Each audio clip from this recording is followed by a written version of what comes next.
One of the best parts of running the channel is how it's pushed us to play different kinds of co-op games. We've always loved co-op games, but like anyone else, you have those genres or franchises you tend to favor over others. For us, it's Monster Hunter, co-op shooters, and hardcore RPGs like the Souls titles. Over the years though, some of the games that have surprised us the most have actually been on the more casual side of gaming. It's made us realize that the best kinds of casual games are equally enjoyable to both seasoned and casual gamers alike. It's like when you go see a Pixar movie with your children or even your younger sibling, you can't lie, you enjoyed Inside Out 2 just as much as they did, maybe even a little more. But defining what makes a great casual co-op game is kinda tricky. There's a lot to consider, from difficulty to complexity and general accessibility. In the end, we decided to think of these titles as games that almost anyone could enjoy regardless of skill level or experience with gaming. We've got a decent range here, some newer titles, some older, but we're trying to stay clear of some staples like Overcooked or Portal because we know everyone's played those already. So whether you're a casual gamer yourself or you're looking to share the love of gaming with one, here's our top 10 co-op games for casual gaming.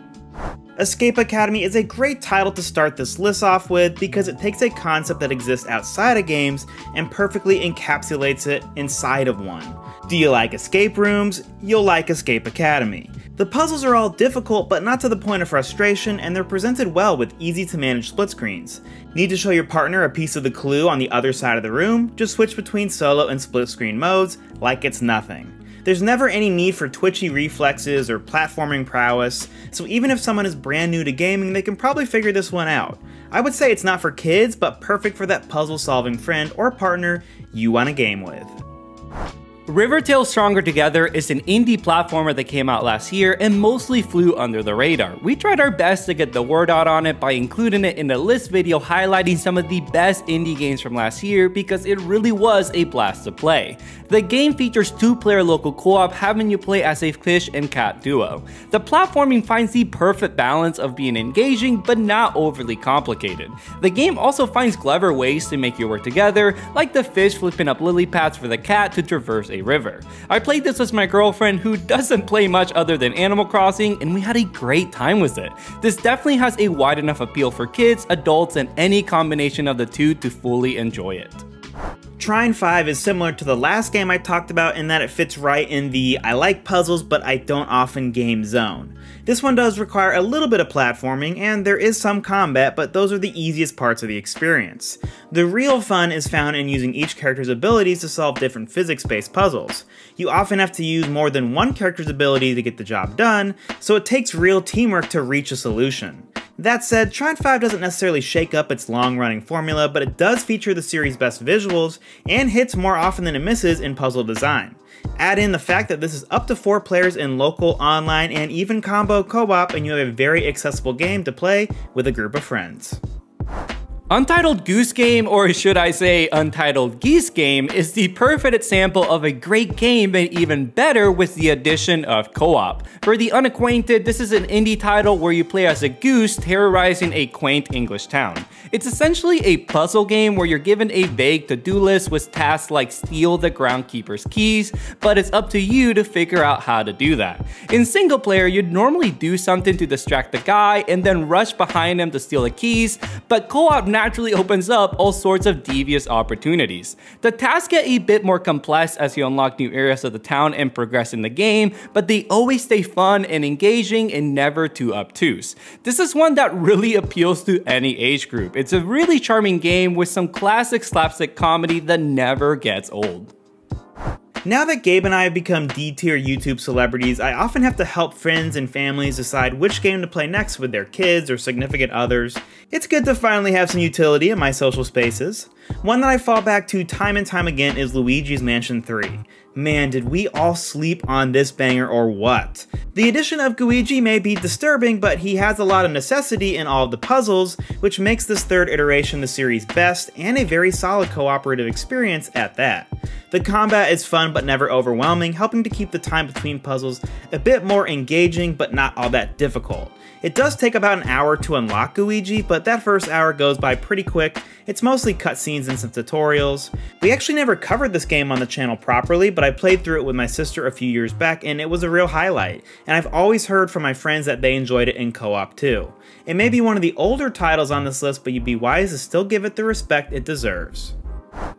By now, we've talked about puzzle games, platformers, and quote-unquote spooky titles like the former Luigi's Mansion 3, but Spiritfarer isn't anything like those games. It's probably one of the more unique titles on this list. Spiritfarer sees you play as Stella and her cat Daffodil as you pilot a ship and help spirits move on to the afterlife. The premise alone is pretty unique, but the gameplay essentially boils down to a management sim. You'll meet new spirits and convince them to join your ship, and then you'll need to build them a home and cook their favorite food and do things to get them comfortable until eventually you'll see them move on. There's a lot of resource management and upkeep between the various rooms and machines, which is made all the better in co-op. The second player gets to play as Daffodil, which can pretty much do everything Stella can do, save for turn in quests and talk to other NPCs, which does make sense, you are a cat after all. This is the first game I played with my girlfriend, and it's one that we've returned to every so often because it's a really cozy experience and it simply works great in co-op. If you're looking for a game that doesn't really have much action but does have a great emotional story, Spiritfarer is a great choice. I remember seeing the first trailer for KeyWe and not being all that impressed. A simple puzzle title where you play as little New Zealander birds making a living sending letters across the outback. It's a weird premise, but when we actually put thumbs to sticks, it was immediately apparent that I was wrong. Playing two New Zealander birds making a living sending letters across the outback is actually a great time. They take a lot from that straightforward premise by creating 4 different level types, and then slowly building them into their own intricate and engaging puzzle boxes. They were tough and chaotic, but not so much that we felt like we were yelling at each other like an Overcooked, but instead the communication was positive and fun. Sure, we're great friends, so of course we were positive, but KeyWe does a good job of balancing the difficulty and placing one mechanic on top of each other at a time. The platforming elements, if you can even call them that, are easy enough to pick up on even for someone a bit more inexperienced. Super glad that we can continue to recommend this little indie title even a few years later, and it's got both online and local co-op. Flock is one of the more recent entries on the list and is actually the reason we thought of this list in the first place. This is another unique indie title featuring 4-player online co-op where you roam a really cool setting collecting these quirky bird-like creatures. It's essentially the birding game neither of us knew we wanted. There is a story to Flock in a sort of progression path as you unlock new biomes which host their own unique set of creatures. Co-op works incredibly well in this game, allowing you to join up and collect creatures together with full shared progression, meaning you can go back and continue playing this on your own with all the progress carrying over. You can help each other charm creatures, but for the most part, this is the kind of game where you're just hanging out together. Having said that, it totally nails that cozy gaming vibe, maybe more than any other game on this list. Sometimes you have to be the YouTuber that sticks his neck out for a game you believe in, even if it's for a mega corporation like Disney. Because friends, I think Illusion Island is an awesome co-op game, especially for introducing a non-gamer or kid to platforming in Metroidvanias. There's a lot going on here that backs that point, like sharing lives through hugs, which is super cute, multiple difficulties on a player-by-player basis, and even the ability to throw down a rope if someone is having trouble with a certain platforming section. On top of that, you have an excellent visual and audio experience. I feel like the entire time I was walking through a Disney park, and I mean that in the best way possible.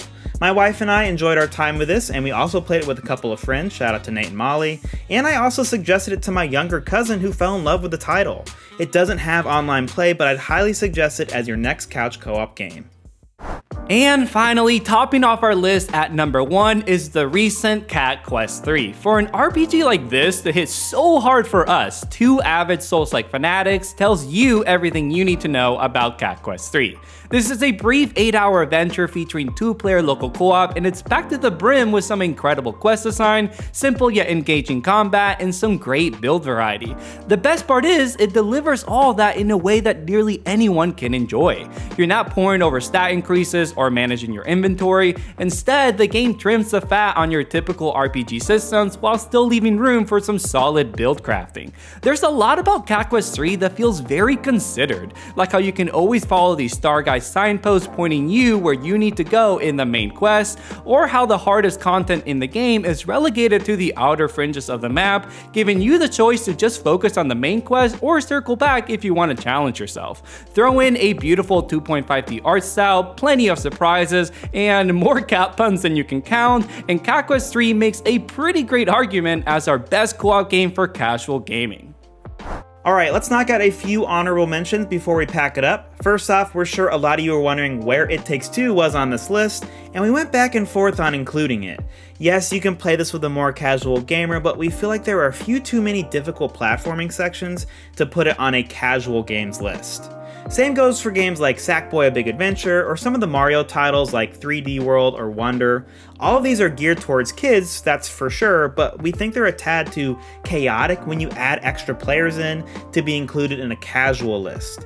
If you had to pick one though, I'd actually suggest Sackboy. It's a little bit slower than most Mario titles, and was actually built from the ground up to be played in co-op, but of course all of these games are great. And finally, we committed to no Overcooked on this list because we know you've already played it, but if you do love that experience, consider following it up with Moving Out 2. Again, it can get pretty wild, but there's a ton of accessibility options with this one, so it's a great pick for a game night with your friends. Alright, that's all we got for this one. Thanks so much for watching, and if you got a few new suggestions for your backlog, consider liking the video or subscribing. This was actually a video that was voted on by our patrons, so if you want the same responsibility and capability to vote on things like that, and a few more things, consider signing up and joining that lovely group of people. Shout out to them, but if you can't join their number, we understand. We'll still catch you next time on another episode of the Co-op Bros.